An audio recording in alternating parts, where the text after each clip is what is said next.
Even though you can never truly tell how a film is going to perform at the box office, you can make a fair guess.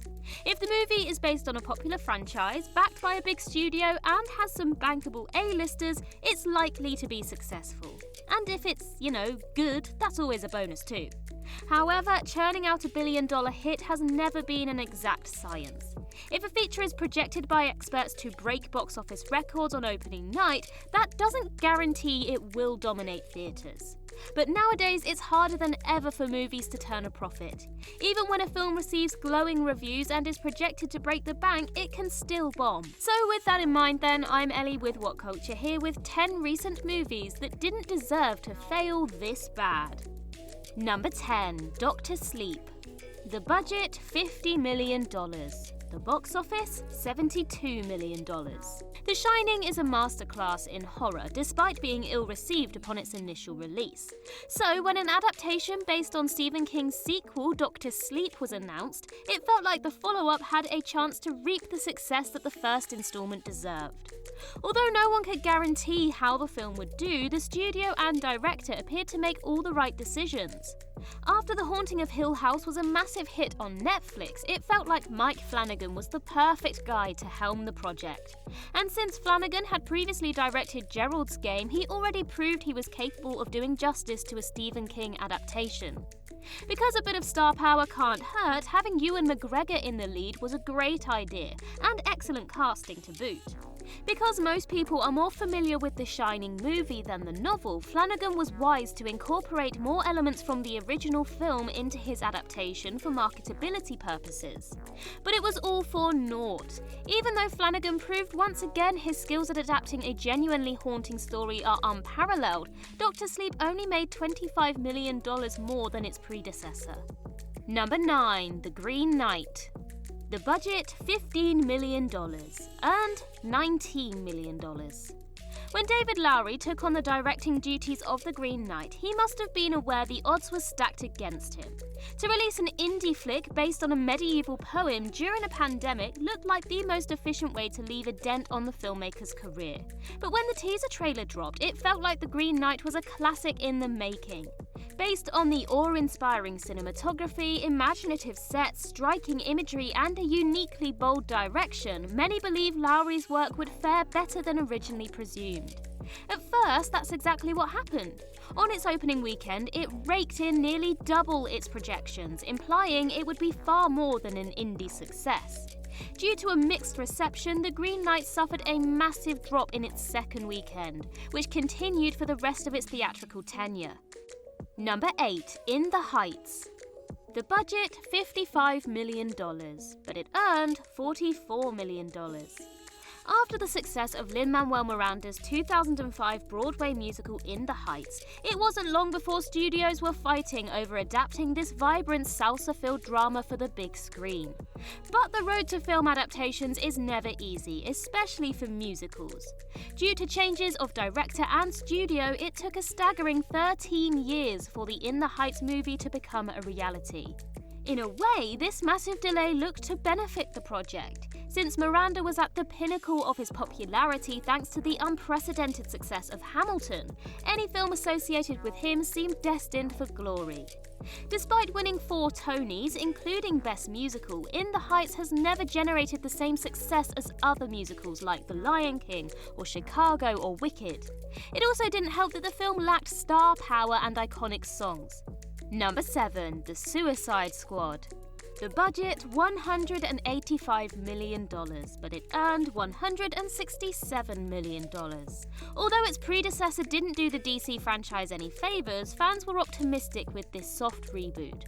With the film's R rating and James Gunn in the hot seat, The Suicide Squad felt like it was going to be the zany blockbuster that the original should have been. Sadly, The Suicide Squad failed because, well, take your pick. Due to the simultaneous release on HBO Max, its association with the previous entry, the focus on lesser-known characters, and the not-so-bankable stars, it's not surprising it underperformed. But the main reason why the Suicide Squad failed was the budget. Although there are exceptions, even the best R-rated movies don't do well simply because the demographic is too narrow. To bring in anything that resembles a profit, mature movies are often made for chump change. So when Gunn slapped the Suicide Squad with the biggest budget in R-rated movie history at the time, he doomed the whole project. Number 6. WOLFWALKERS. The budget was $10 million, but it earned $1 million.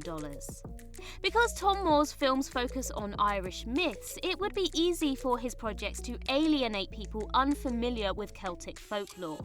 But his work on The Secret of Kells and Song of the Sea managed to resonate with audiences worldwide and blew everyone away with their gorgeous animation.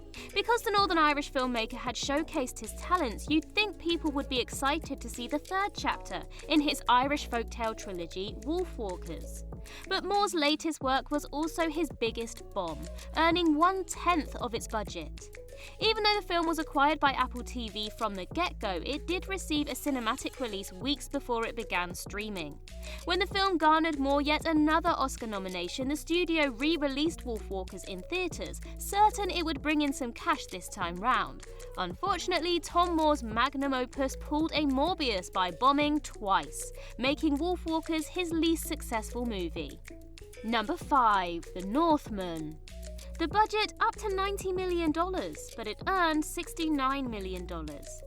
With only 3 movies under his belt, Robert Eggers has proven to be among the most talented directors working today. Even though his previous work, The Witch and The Lighthouse, received universal acclaim, they were too niche to have much of an impact with the box office. So fans were hoping Eggers' The Northman would turn the tide. Due to its sprawling battles, magnificent cast, visceral action and astounding cinematography, it was expected to be a hit and make Eggers a mainstream filmmaker. Ironically, The Northman was Eggers' biggest financial bomb. Just to add insult to injury, it was the only film the New Hampshire filmmaker directed that didn't break even. With its R rating, The Northman was always fighting an uphill battle to generate a profit. It also didn't help that the film wasn't advertised well. In fact, the advertising campaign was ridiculed after people pointed out the film's posters in New York's subway stations forgot to include the title. How do you expect moviegoers to see The Northman when they don't know what it's called? Number 4. King Richard. The budget, $50 million, but it earned $38.4 million. King Richard tells the true story of Coach Richard Williams, who turned his daughters, Serena and Venus, into sporting legends. As compelling as the story is, even the best movies need a Hollywood star if they expect to compete against blockbusters and superhero flicks. So who better to play the titular role than Will Smith? Bankability is so synonymous with the Hollywood star. His absence from the Suicide Squad is perceived as one of the main reasons that the film failed. Now, let's not kid ourselves. Sport bioflicks rarely do well. Smith already knew this when Ali tanked, but with King Richard's relatively small budget, it seemed feasible for it to earn a decent profit. Despite rave reviews and Smith's Oscar-winning performance, King Richard made a pittance. Due to its 144-minute runtime and simultaneous release on HBO Max, most viewers prefer to stream it rather than check it out at the cinema. Coupled with the fact King Richard came out at the same time as Ghostbusters Afterlife, it's surprising the biographical drama earned as much as it did. Number 3. Blade Runner 2049. The budget up to $185 million. It earned $260 million. Blade Runner's failure at the box office is the stuff of legends. Due to mismarketing and an underwhelming first cut, Ridley Scott's film epically bombed. But over the years, it's regarded as a cinematic masterpiece and arguably Scott's best movie. So when visionary filmmaker Denis Villeneuve was hired to direct Blade Runner 2049, fans were excited. Even though there was no guarantee the long-awaited sequel would match its predecessor, the sci-fi fanbase believed Villeneuve could pull it off. The sequel had an excellent cast, stunning visuals, a perfect director, and an intriguing plot. Most impressively, the studio convinced Harrison Ford to return. When early reviews declared Blade Runner 2049 was 100% worth the wait, we expected droves of loyal fans to flock to the theatres. But nobody showed up, causing the Blade Runner name to be associated with failure once more. Number 2. Lightyear. The budget was $200 million and it's currently earned $161 million.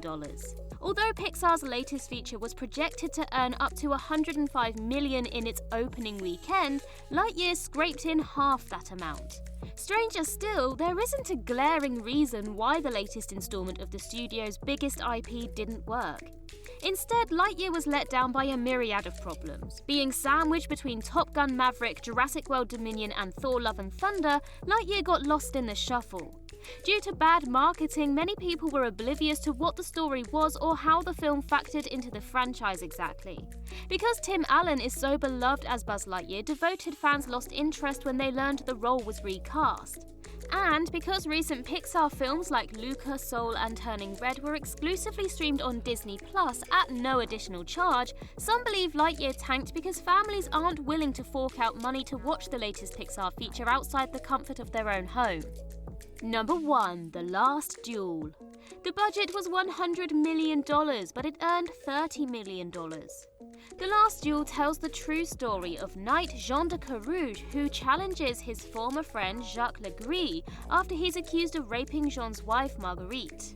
With its stellar cast, phenomenal action sequences, stunning cinematography, Rashomon-style story structure and visionary director Ridley Scott at the helm, The Last Duel had all the workings of a classic.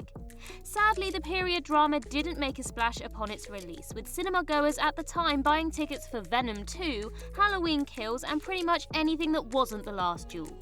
Although Ridley Scott is no stranger to box office bombs, this may be his least successful film. His most infamous failure, Blade Runner, earned $11 million more.